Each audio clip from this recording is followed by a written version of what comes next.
আরে ভাই, যেটার মালিক আল্লাহ সেটা কি অন্য কেউ দেওয়ার ক্ষমতা রাখে? রাখে না। তাহলে কি দাঁড়ালো? নির্বাচনের আগেই একটি দল এই দিব ওই দিব বলছে, টিকিট দিব বলছে না?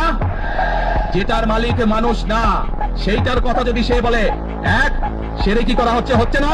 এখন আমাকে বলেন, আপনি তো ওমরা হজ করেছেন, মাইকের সামনে দাঁড়া, আপনি কাবা শরীফে গেছেন, কাবা শরীফের মালিক কে? আল্লাহ। জোরে বলেন, আল্লাহ।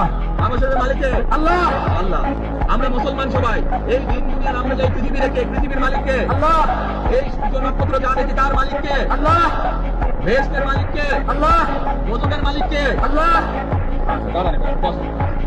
আপনারা সকলেই সাক্ষী দিলেন, দোজখের মালিক আল্লাহ, বেহেশতের মালিক আল্লাহ, এই পৃথিবীর মালিক আল্লাহ, কাবার মালিক আল্লাহ। আরে ভাই, যেটার মালিক আল্লাহ সেটা কি অন্য কেউ দেওয়ার ক্ষমতা রাখে? রাখে না। তাহলে কি দাঁড়ালো?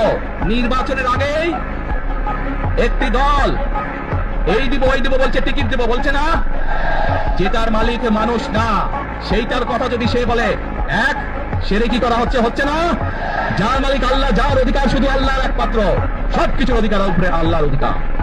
কাজেই আগেই তো আপনাদেরকে ঠকাচ্ছে, নির্বাচনের ফলে তাহলে কেমন ঠকাবে আপনাদেরকে বোঝে নেবার। শুধু ঠকাচ্ছেই না মানুষকে, যারা মুসলমান তাদেরকে শিরকি করাচ্ছে তারা, নাউজুবিল্লাহ।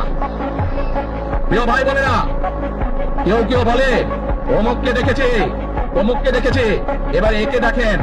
প্রিয় ভাই বোনেরা, 1971 সালের যুদ্ধ, যেই যুদ্ধে লক্ষ মানুষের প্রাণের বিনিময়ে দেশ স্বাধীন হয়েছে, আমাদের এই প্রিয় মাতৃভূমি, সেই মাতৃভূমিকে স্বাধীন করার সময় অনেকের ভূমিকা আমরা দেখেছি, যাদের ভূমিকার কারণে এই দেশের লক্ষ লক্ষ ভাইয়েরা শহীদ হয়েছে, এই দেশের লক্ষ লক্ষ মা বোনেরা তাদের সম্মানহানি হয়েছে। কাজে তাদেরকে তো বাংলাদেশের মানুষের মধ্যে দেখেই নিয়েছে।